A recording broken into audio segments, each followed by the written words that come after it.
दोस्तों, तीसरी बार चीन का राष्ट्रपति बनते ही शी जिनपिंग ने अपना असली रंग दिखा दिया है। चीनी राष्ट्रपति ने एकाएक कई बड़े ऐलान कर दिए हैं, जो एक तरह से भारत, रूस और अमेरिका जैसे बड़े देशों को चेतावनी देने जैसा है। एक तरफ जहां भारत रूस यूक्रेन युद्ध को बंद करवाने की कोशिश में लगे हुए थे, तो वहीं दूसरी तरफ चीन ने पूरी दुनिया को झटका देते हुए एक नए युद्ध की तैयारी कर ली है।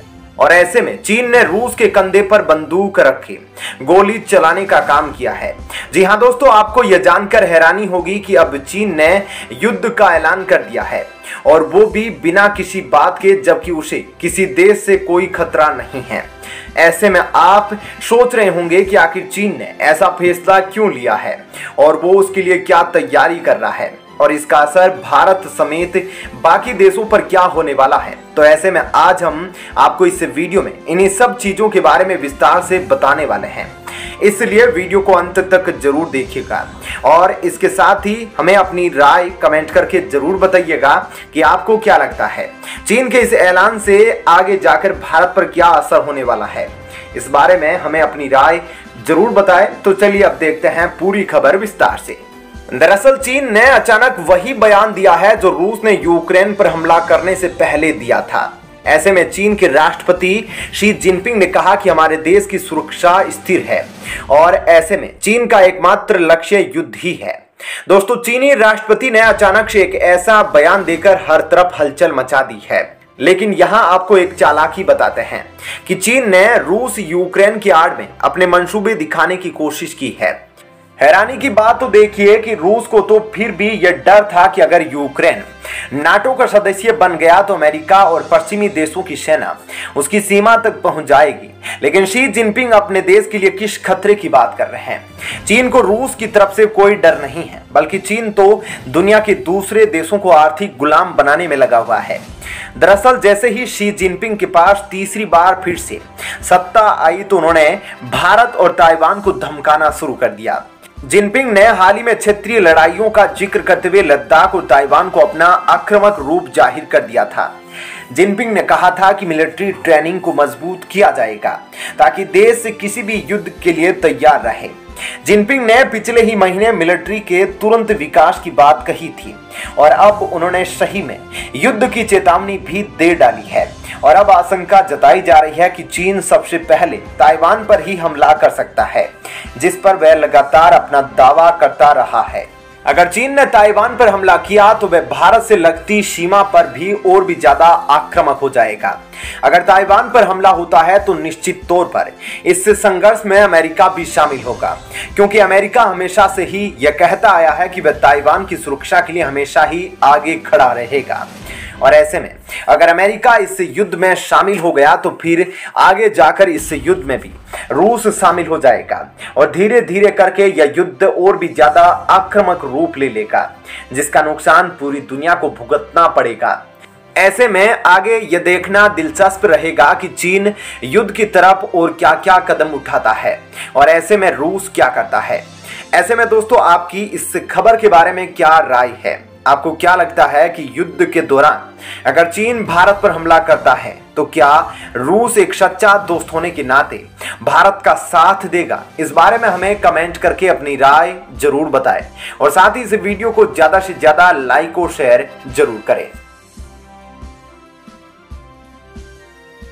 दोस्तों, पाकिस्तान के प्रधानमंत्री शहबाज शरीफ हाल ही में चीन के दौरे पर गए थे, और वह चीन जाने से पहले इतने खुश थे कि उन्होंने खुद ट्वीट करके बताया कि वह दुनिया के पहले प्रधानमंत्री हैं जो शी जिनपिंग के तीसरी बार राष्ट्रपति बनने के बाद पहली बार चीन जा रहे हैं। लेकिन शहबाज शरीफ को शायद यह मालूम नहीं था कि शी जिनपिंग उन्हें हाथ मिलाने के लिए नहीं बुला रहे हैं, बल्कि उनको चीन बुलाया जाने का मकसद कुछ और है। और शी जिनपिंग से अपनी मुलाकात के साइड इफेक्ट अब शहबाज शरीफ को दिखने लग गए हैं। पूरी दुनिया शहबाज शरीफ के चीन जाने पर यह सोच रही थी कि अब चीन और पाकिस्तान के रिश्ते और भी ज्यादा मजबूत होने वाले हैं। लेकिन आपको बता दें कि चीन पहुंचने के बाद उनको शी जिनपिंग से चीनी मजदूरों की सुरक्षा को लेकर सख्त निर्देश मिल गए थे। ऐसे में जब पाकिस्तान आर्थिक तौर पर कमजोर है, ऐसे समय पर पाकिस्तान को अब चीनी मजदूरों को वीआईपी सुरक्षा देनी पड़ेगी। क्या है पूरी खबर और पाकिस्तान को चीन के कहने पर ऐसा क्यों करना पड़ रहा है, इन सब बातों के बारे में हम आपको विस्तार से बताते हैं। दोस्तों, पाकिस्तान में बिगड़ते हुए हालातों को देखकर चीन ने अब बड़ा फैसला लिया है और चीन का यह फैसला आगे आने वाले समय में पाकिस्तान की मुश्किलें और ज्यादा बढ़ा सकता है। दरअसल चीन के आदेश के बाद अब पाकिस्तान सरकार पीओके में चल रहे शीपेक प्रोजेक्ट में काम कर रहे चीनी मजदूरों को अब बुलेट प्रूफ कार देने के लिए मजबूर हो गई है।